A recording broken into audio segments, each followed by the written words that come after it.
As April is recognized as Child Protection Month in the Bahamas, the conversation around keeping our children safe must also include the digital world that they have to navigate. And today we are joined by Sumitria McKinney. She's a director, and Erica Perpall, senior analyst of the National Computer Incident Response Team of the Bahamas, CERT BS. Good morning, ladies, and welcome to Bahamas at Sunrise. Thank you so much for having us. Yeah.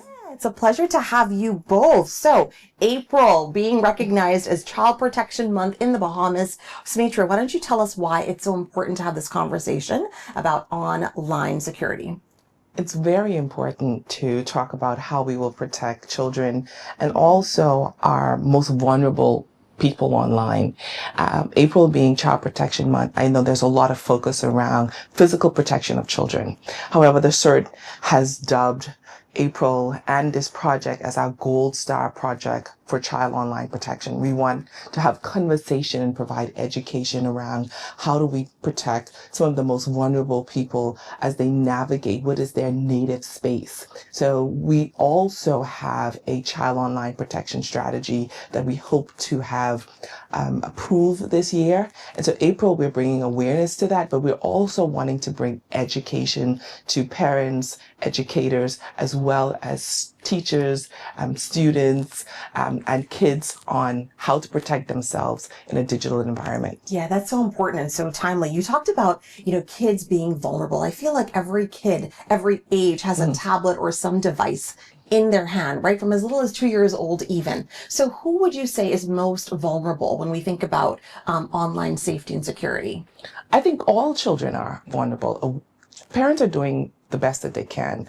What I know is that 95% of the population are on the internet, and some 86% of the Bahamian population connected to some mobile device. So that's basically all of us. And so with those types of statistics, then you know that parents and everyone, we're giving children and introducing risks to children by providing them with these mobile devices. And rightfully so. You need them to play, to enjoy, to have all this fun that we want them to have. However, we have to create mechanisms in order to protect them, simply because there's lots of harm on the internet that children are vulnerable to. Yeah, absolutely. Miss Erica, tell us a little bit about some of the risks that children can be exposed to when they're on a digital device. Okay, well, we're no different than any other country, and you've seen some of the things that they go through. So our children face those same risks.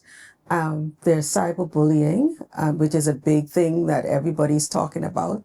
Then there's the sextortion, where they are groomed online. They are asked for nude photos and then asked for money so that they're not revealed.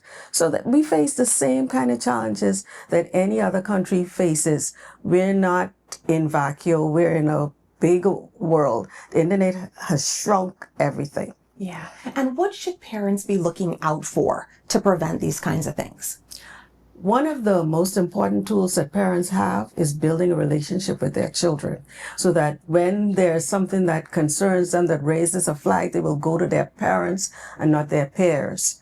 Then parents can put protection on the devices. Now, I know some children are sharp and they're going to try their best to break it, but spend the extra money to get the best protection that their children can enjoy the internet safely. Yeah. And I think it's important to, like you said, having those conversations just so that kids also understand, why we're doing this, right? Why do we put the protection on these different devices? And also what to watch out for, right? Because they're going to be the first ones exposed to this. Right. You talked about some of the strategies that you all have coming up. Tell us a little bit about that.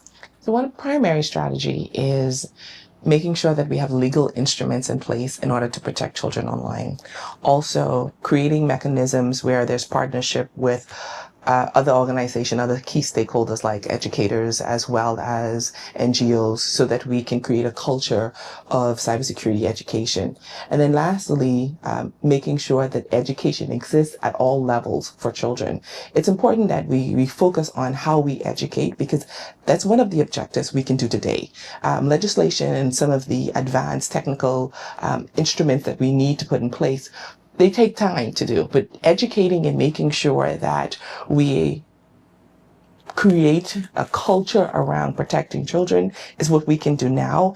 What's important to note, though, is that children in this space are both the perpetrator as well as the victims. So when we're talking about educating parents and teachers, we have to put key focus on educating children because they are also a part of the ecosystem creating harm online for themselves and others. Yeah, I think that's very, very important that you stated that, because sometimes we just think that there's somebody from the outside that's trying to target our kids, but sometimes it's the kid in the classroom targeting the kid, right? Correct. So I think that's so important. You know, I remember having a conversation with my son. There was something that I saw on TV, and I have adult children, right?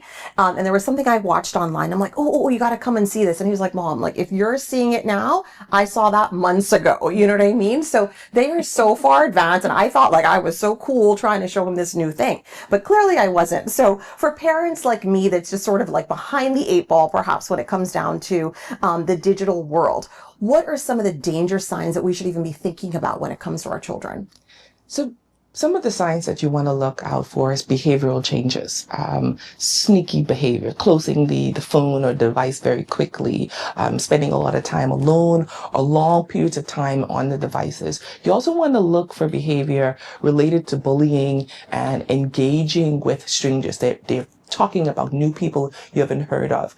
And one key sign is language. The kind of language that they're using now is that language more sexualized, or more grown, as we say. Those are key hints that will allow you to know that the content your child is exposed to may not be appropriate and may be causing harm. Right, right. So, Erica, tell us a little bit about CERT BS and just the role that you all play and the outreach that you guys have going on. Okay, well, one of our main things is education. It makes our job so much easier when everybody knows, everybody's watching, everybody is learning and protecting themselves and their friends and family.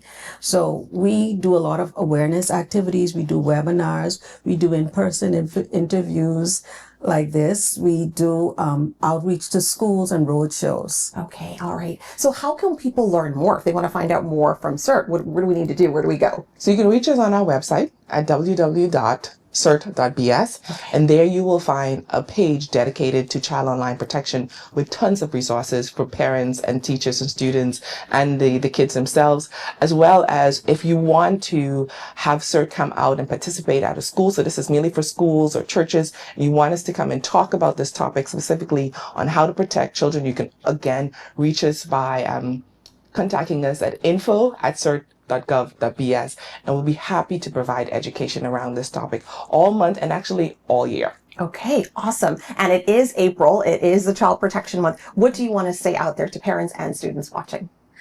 Be alert and think before you press any link. Okay, all right. And what about you? I want to say that having a relationship where you can talk to your children about the dangers, both physical and online, is important. So keep that open communication going with your children, and also know that your children may be the one causing harm to others, and that's hard to digest for most parents. I can absolutely feel that for some parents. Well, listen, it's been a pleasure having you both on. Thank you so much for all the work that you're doing. Yeah, and I mean, people can always reach out to you for more information, right? Yes. Awesome. Ladies and gentlemen, you've been watching Bahamas at Sunrise. We'll be right back.